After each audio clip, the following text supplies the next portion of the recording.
Srimati Radharani personally came and she was covering the head of Rupa Goswami. This divine couple, Radha and Krishna, are so lovable personalities. We just need to learn to connect with them one time. Our life will become so blissful. So we are continue reading Krishna book. We will be reading today new chapter. We begin chapter 49. Slowly and slowly, we are coming at the end of the first volume. Haribol. Right after we finish the Krishna book, we will be dwelling on the life of Srila Prabhupada. And then we will read Bhagavatam, and then we will read Chaitanya Charitamrita and see that how far Krishna wants us to go. But just to absorb, reading some books, hearing the songs, beautiful songs, this, in the morning, it just move the emotion within our heart by seeing these beautiful pictures. The translation of the song, that without you, my life is like I'm taking the poison in my life. What a feeling. So it's so wonderful. So whatever, if Krishna desires, we will be able to read together those books. And if it is all, who knows what happens next. So this is wonderful. After his death, Kansa's two wives become widow. And according to the Vedic civilizations, a woman is never independent. She has three stages of life. In the childhood, a woman should live under the protection of her father. A youthful woman should live under the protection of her good young husband. And in the event of the death of her husband, she should live either under the protection of her grown-up children, or if she has no grown-up children, she must go back to her father and live as a widow under his protection.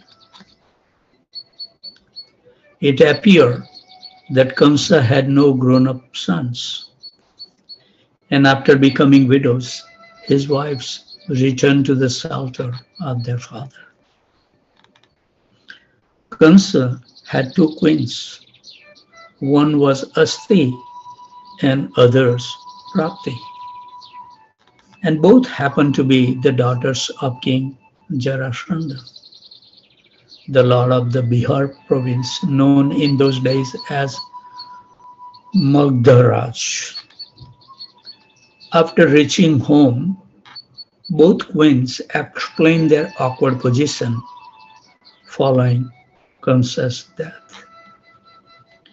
The king of Magda, Jarasandha, was mortified on hearing their pitiable conditions due to the slaughter.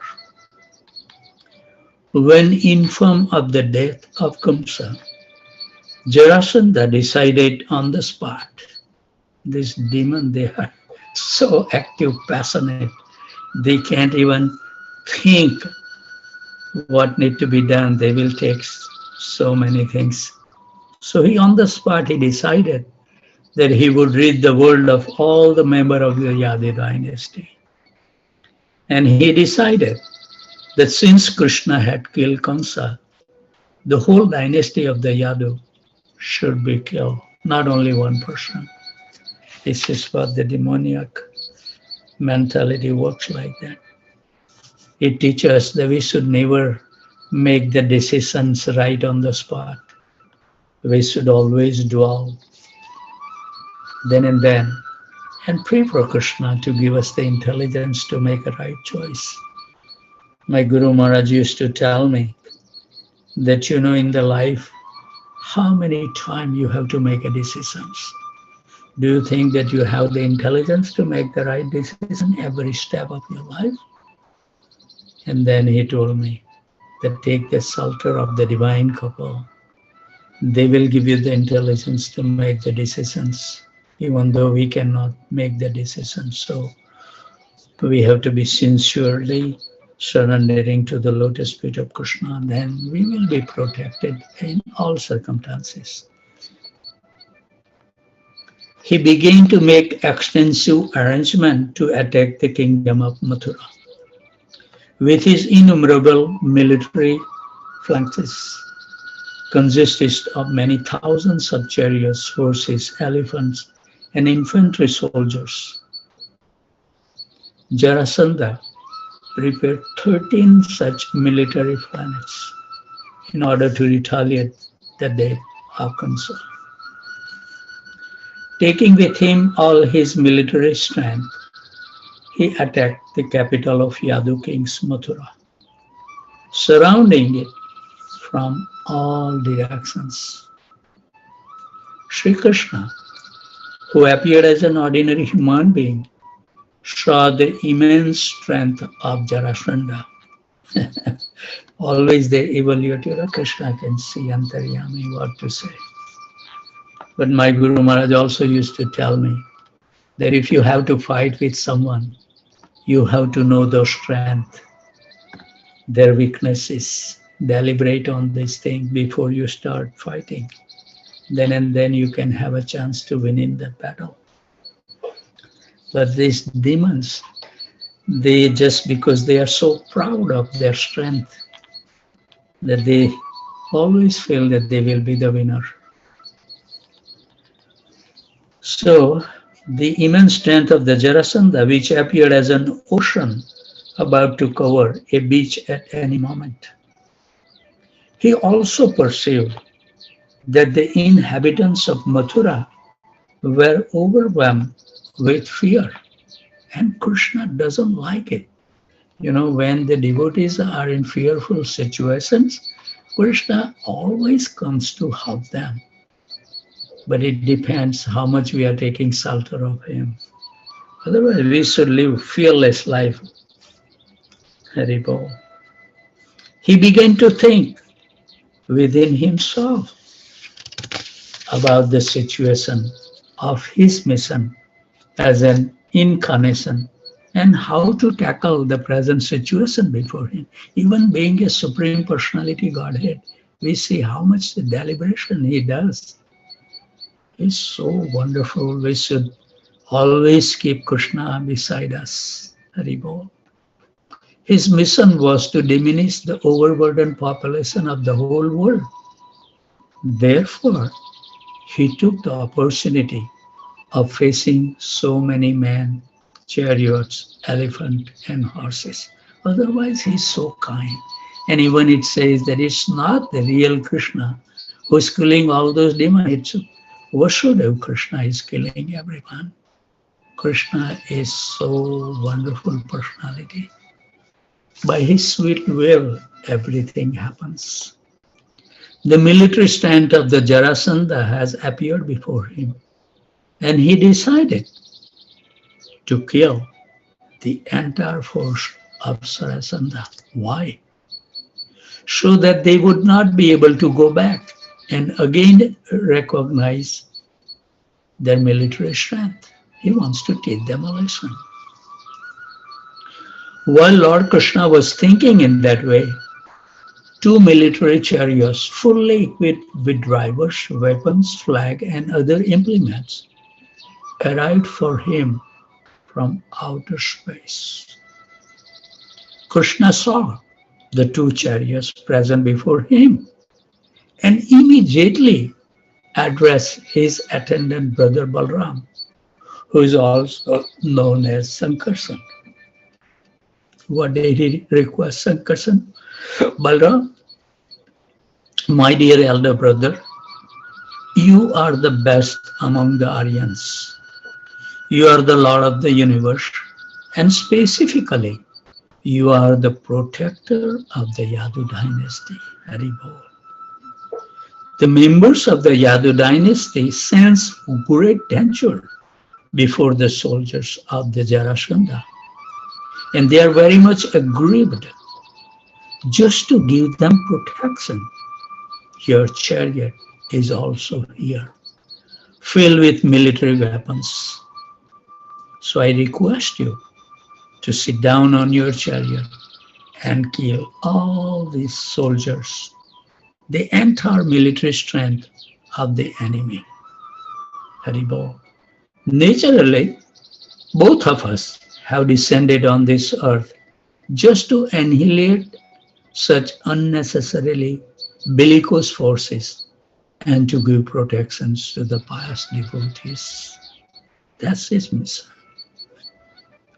So we have the opportunity to fulfill our mission. Please let us execute it. Thus Krishna and Balram, the descendant of the Gadaha king, the Sarha, decided to annihilate the 13 military companies of Jarasandha. Krishna went upon the chariot on which Daruka was the driver, and with a small army, and to the blowing of the conch shells, he came out of the city of Mathura. Curiously enough, although the other party was equipped with great military strength, just after hearing the vibration of Krishna's conch shell, see what had happened. Their heart was shaken. And when Jarasandha saw both Balram and Krishna, he was a little bit compassionate. Look at the pride of Jarasandha. Because both Krishna and Balram happened to be related to him as grandsons. He specifically addressed Krishna as Purushadhama, meaning the lowest among men, mentality of the demoniac people.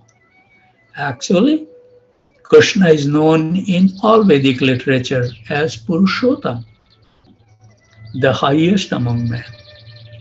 Totally opposite, right? Haribol. Jarasandha had no intentions of addressing Krishna as Purushottam, but great scholars have determined the true meaning of the word Purushadhama to be one who makes all other personalities go downward. Actually, no one can be equal to or greater than the Supreme Personality of Godhead. This is the grounding position, so we should always keep in our mind and heart. We are very tiny, insignificant spiritual spark. As long as the spark remains with the fire, it will remain. If it gets separated, it has no strength, no value. Like all our bodily limbs, as long as they are connected with the body, they do a wonderful things. But if the limb gets separated from the body, there is no value. Jarasandha said, "It will be a great dishonor for me to fight with this boy like Krishna and Balram." He is thinking that, who are they? This is a small child. And he feels that, why I will have to fight with them? I'm putting myself down. This is the mentality. Because Krishna had killed Kamsa, Jarasandha specifically addressed him as the killer of his own relatives. Kamsa had killed so many of his own nephews. Yet Jarasandha did not take notice of it. But because Krishna has killed his maternal uncle Kamsa, Jarasandha tried to criticize him. They can't see the true thing. When we are illusion, when we are conditioned, we have no true vision what we are seeing. That is the way of demoniac dealings. Demons do not try to find their own faults, but try to find the faults of their friends. Haribol. Never criticize anyone. Try to love everyone. Give them your utmost care and affections. Otherwise, do you think Krishna will give you? This is a very, very prominent instruction they are giving. Never try to find anybody's fault, but try to find within our own faults. What a wonderful sentence. Mantra for today, I guess. Jarasandha also criticized Krishna for not even being a Kshatriya. Look at this. He don't stop. Because he was raised by Maharaj Anand, Krishna was not a Kshatriya, but he was Vaishya. And Vaishyas are generally called Guptas. And the word Gupta can also be used to mean hidden. So Krishna was both hidden and raised by Nanda Maharaj. Jarasandha accused Krishna of 3 faults. Look at this. That he killed his own maternal uncle. He has hidden in his childhood, and that he was not even a Kshatriya. And therefore Jarasandha felt ashamed to fight with him. He didn't stop there. Next, he turned toward Balram. And he addressed Balram as, you, Balram, if you like, you can fight along with him. And if you have patience, then you can wait to be killed by my arrows.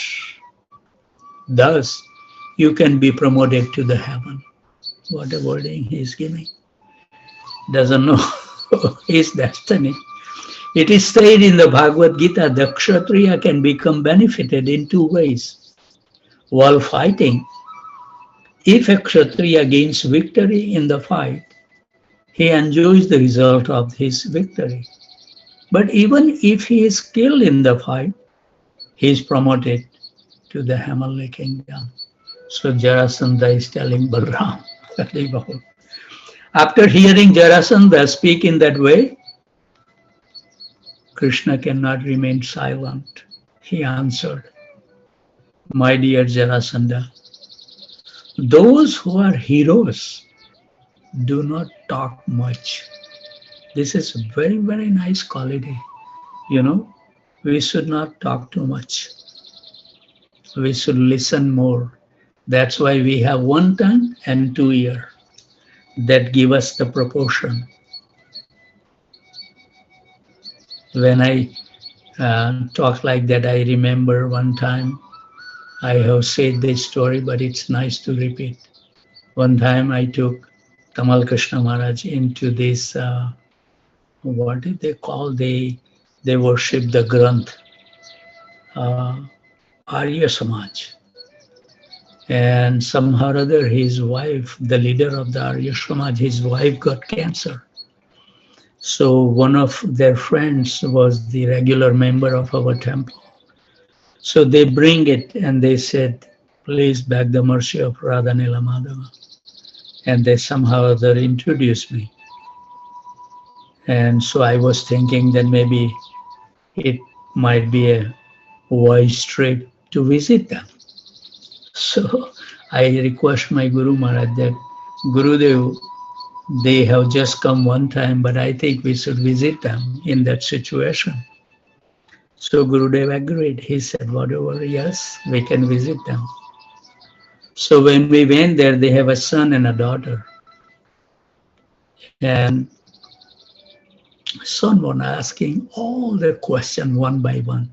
And even before Tamal Krishna Maharaj finished his answer, he has the next question.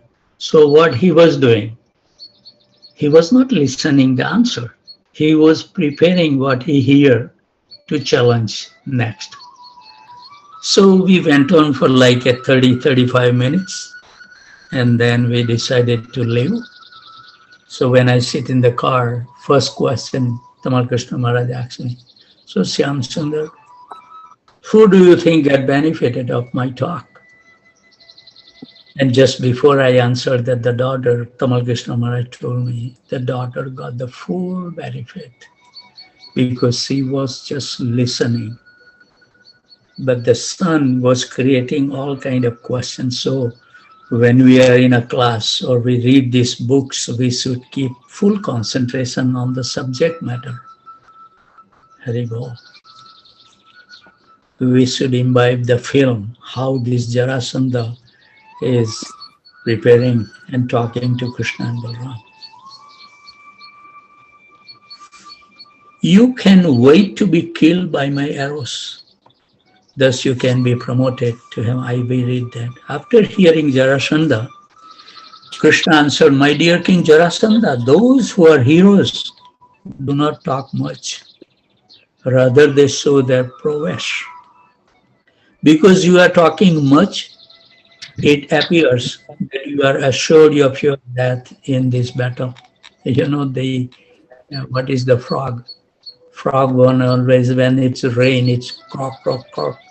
Invite the death by inviting the snake. Somebody has unmuted the phone. Can you please mute your phone? Whoever he is, she is. Please be mindful.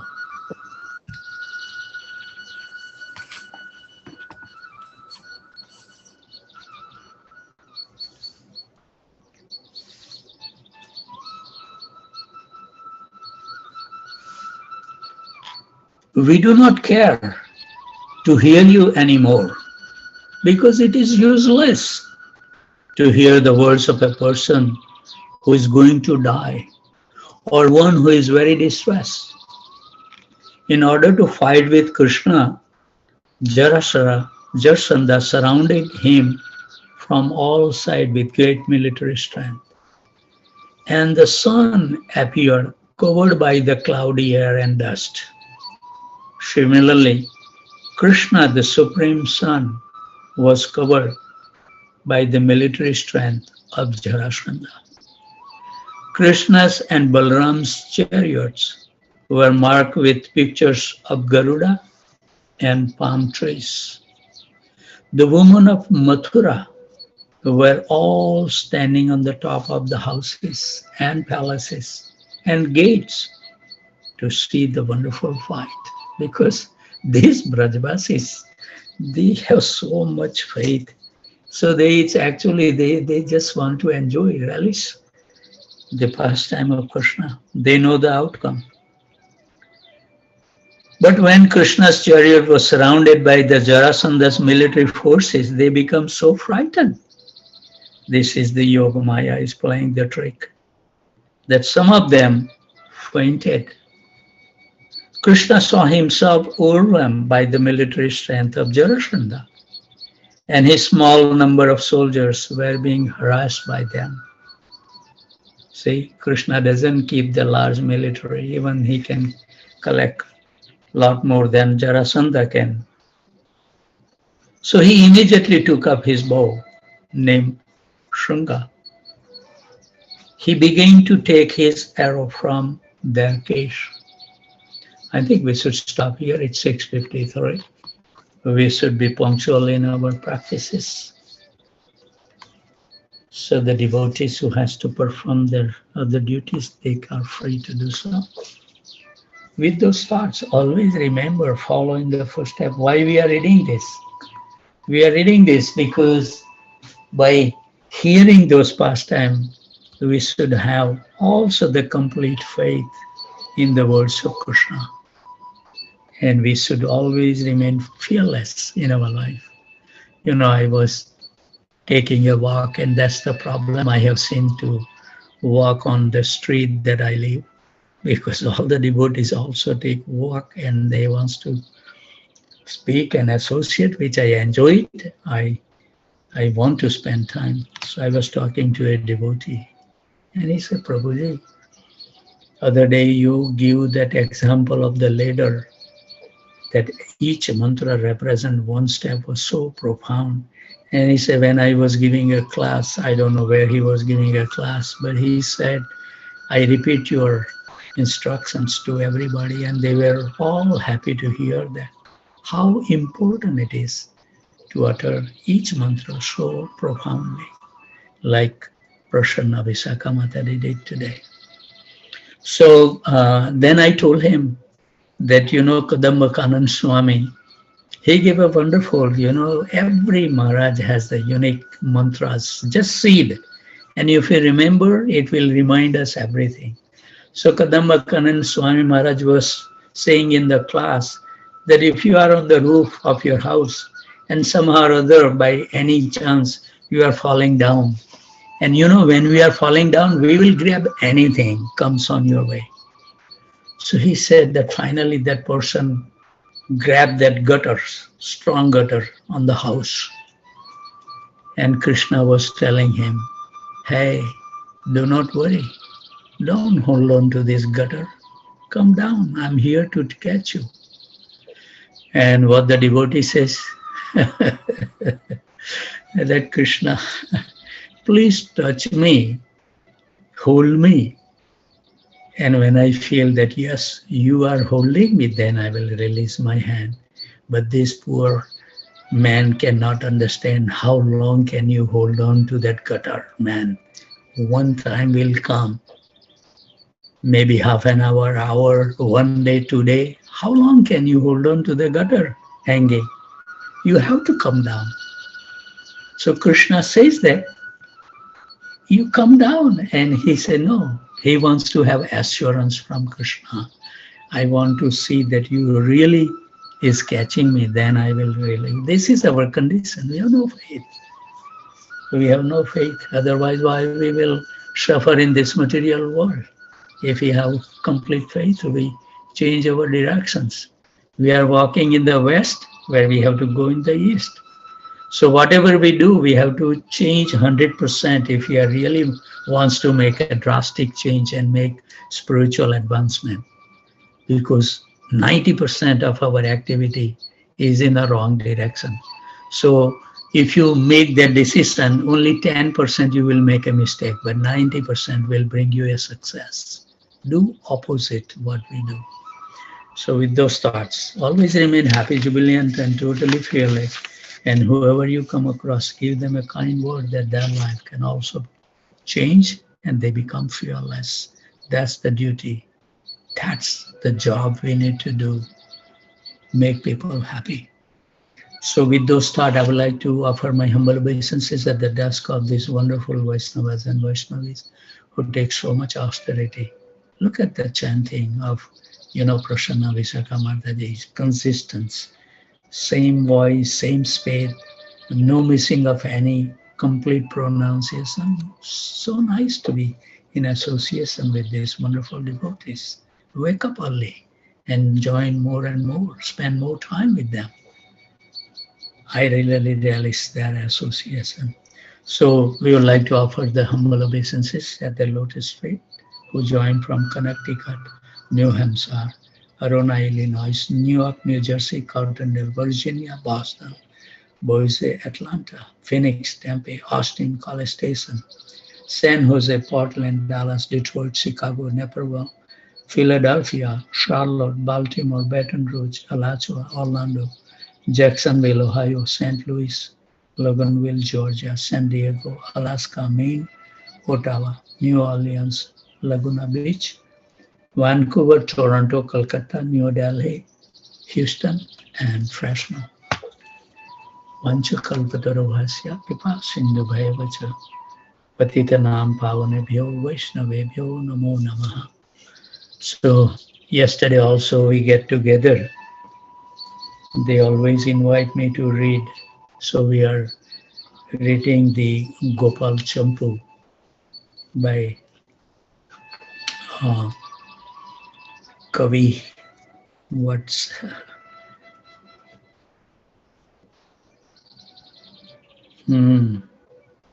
How can I forget his name? Anyway, but we were, now that the group is increasing, more devotees is joining. There is no fixed day, but they call me. And I said, yes, I can come. It was so nice. We were laughing, we were joking, and it's necessary in our life to laugh, So it's so nice that they are always invite us on a weekly basis. We get together, we read Gopal Champu by Kavi Karnapur, a very beautiful poet during that time. So wonderful. It's the language is really high. But as my Guru Maharaj says, you keep on reading it, whatever little purification, you keep on catching it and praying Krishna. Wonderful, wonderful narration. And then we speak about, the devotees that they wants to have more room, separate room for the children and all that. And we have the devotee Gopinath Acharya Prabhu was also there. And he was laughing and laughing because he built a humongous 3-story house because he had 2 sons. And they were requesting that, Daddy, build that house so we can also stay with you. Now none of the son is staying, and he was laughing. He said, now they said that when the real time comes, then we will join and live with you. For what? We have to build this large mansion. Live a simple life. They are not going to be with us for long anyway. Don't plan, put a lot of energy for the children's room separate. Why you have to have a separate room? Give them one room to share with each other. Simplify the life. And we were laughing. Prabhuji said, I don't know when they will even come. And he has to maintain. When old age comes, it's not easy to maintain the house. So let's chant the Hare Krishna Mahamantra for another 1 more hour. It is so nice to chant in association with the devotees, and maybe at the end I'll ask 2 more devotees to chant at the end. Hare Krishna. Hare Krishna, Krishna Krishna, Hare Hare. Hare Ram, Ram Ram, Hare Hare. Hare Krishna, Krishna Krishna, Hare Hare. Hare Ram.